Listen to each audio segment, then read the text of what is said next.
Hello, xin chào các bạn đã quay trở lại với review 5 phút. Ở cuối tập 13, nhân cơ hội Ngọc Giác Xà đang cùng Hàn trưởng lão giao thủ, Diệp Phàm cùng Bàng Bác đã ngay lập tức tẩu thoát khỏi nơi này.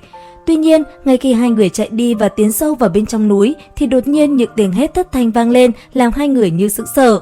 Sau đó, từ bên trong núi, những cái xác khô cũng liền đi ra và bao vây Diệp Phàm cùng Bàng Bác, lại khiến hai người vô cùng sợ hãi. Chưa hết, ngay khi bao vây hai người lại, đám xác khô kia đã liền tấn công Diệp Phàm và Bàng Bác, khiến họ phải chống đỡ hết sức chật vật. Cùng lúc đó, từ phía xa, một con mắt có màu xanh cũng liền lao tới và hướng về phía Diệp Phàm cùng Bàng Bác tấn công, khiến hai người phải bỏ chạy. Lúc này, cuộc chiến diễn ra vô cùng quyết liệt, Diệp Phàm cùng Bàng Bác phải liên tục tránh né công kích hết sức vất vả.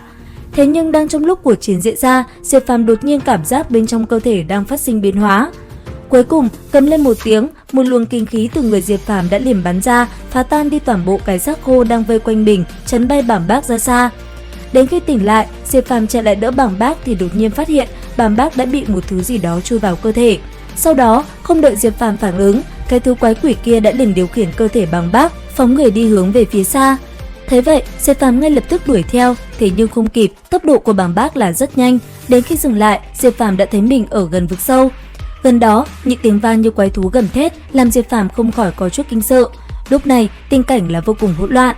Mặc dù vậy, Diệp Phàm không sợ hãi, anh ấy cứ thế tiếp tục tiến lên. Và rốt cuộc, anh ấy cũng thấy được Bàng Bác. Thế nhưng xung quanh Bàng Bác, đột nhiên các vị trưởng lão của Linh Khư Động Thiên lại xuất hiện rất đông đảo. Đối diện với họ, đám người có hình thể kỳ lạ cũng có không ít. Lúc này, hai bên đang võ mồm với nhau hết sức quyết liệt. Ở phía xa, nghe hai bên đấu khẩu, Diệp Phàm mới biết đám người kia chính là yêu tộc. Dường như hai bên muốn tranh giành tạo hóa trên ngọn núi lửa. Và sau một hồi võ mồm, hai bên đã liền phóng người lên và bắt đầu giao chiến. Nhưng theo đó, một cuộc chiến khốc liệt cũng liền nổ ra. Từ bên phía Linh Khư Động Thiên, các vị trưởng lão liền một mạch lao về phía trước. Trong tay họ, kiếm khí cũng liền phóng ra. Phía đối diện, mấy vị đại yêu cũng ra tay, yêu khí trùng thiên, sắc khí bốc thẳng lên trời cao, yêu lực mạnh mẽ vô cùng phóng về phía trước. Trong không trung, từng đạo công kích đang không ngừng lao tới, từng tiếng len keng va chạm của kiếm khí là hết sức kinh người. Tại nơi xa, Diệp Phàm chứng kiến cuộc chiến gay cấn đang diễn ra, anh ấy cũng chỉ có thể đứng tại chỗ này lặng lặng quan sát. Còn ở trung tâm của cuộc chiến, từ trên người của một gã yêu tộc, những con mãng xà vô hình đã ngay lập tức phóng về phía trước. Thế vậy, một vị đạo nhân đã liền dùng ra lá chắn giải tỏa đi toàn bộ công kích tới từ đám người yêu tộc kia. Lúc này đây, cuộc chiến trở nên hỗn loạn. Trong không trung, công kích của hai bên liên tục phóng tới, làm nơi đây như bừng sáng.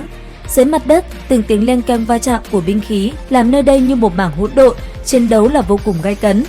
Chứng kiến cuộc chiến mãnh liệt đang diễn ra, Diệp Phàm sợ hãi vô cùng. Thế nhưng, anh ấy vẫn không quên tìm cách cứu lấy Bàng Bác. Đồng thời, Diệp Phàm cũng muốn đi thử tìm cuốn đạo kinh bên trong phần mộ yêu đế mà đám người kia vừa nhắc tới. Chính bởi suy nghĩ này, Diệp Phàm đã nhanh chóng hành động và tiến về phía trước. Vừa đi, anh ấy cũng cẩn thận quan sát diễn biến của cuộc chiến này. Còn ở phía trung tâm, cảnh tượng hỗn loạn đã diễn ra hết sức kinh người. Trong không trung, công kích không ngừng va chạm. Một lần như thế, kình khí bay ra làm nơi này như chấn động. Thế nhưng, vẫn không có bên nào chiếm được lợi thế. Và đang trong lúc cuộc chiến khốc liệt diễn ra, ở trung tâm của ngọn núi lửa, những âm thanh trầm thấp lại tiếp tục vang lên. Nghe thấy âm thanh này, mọi người giật mình. Mặc dù vậy, để tranh giành bảo vật trong phần mộ yêu đế, cuộc chiến vẫn tiếp tục diễn ra. Lúc này, bên phía yêu tộc, yêu lực tỏa ra mạnh mẽ vô cùng, bọn họ cứ như con sóng lớn quét lên tận trời cao. Còn bên phía Linh Khư Động Thiên, trên người các vị trưởng lão toàn thân thần quang rực rỡ, chiếu sáng khắp bầu trời, đem yêu khí xung quanh chấn nát, uy lực của cường giả đồng thời ra tay, thật đúng là không vừa. Có thể nói, cuộc chiến của cường giả nhân tộc cùng những vị đại yêu là vô cùng căng thẳng. Hiện tại, vẫn chưa có bên nào giành được lợi thế. Và tiếp theo, liệu có chuyện gì sẽ xảy ra? Theo dõi kênh để biết thêm chi tiết nhé! Đến đây thì hết tập 14 Giả Thiên. Xin chào và hẹn gặp lại!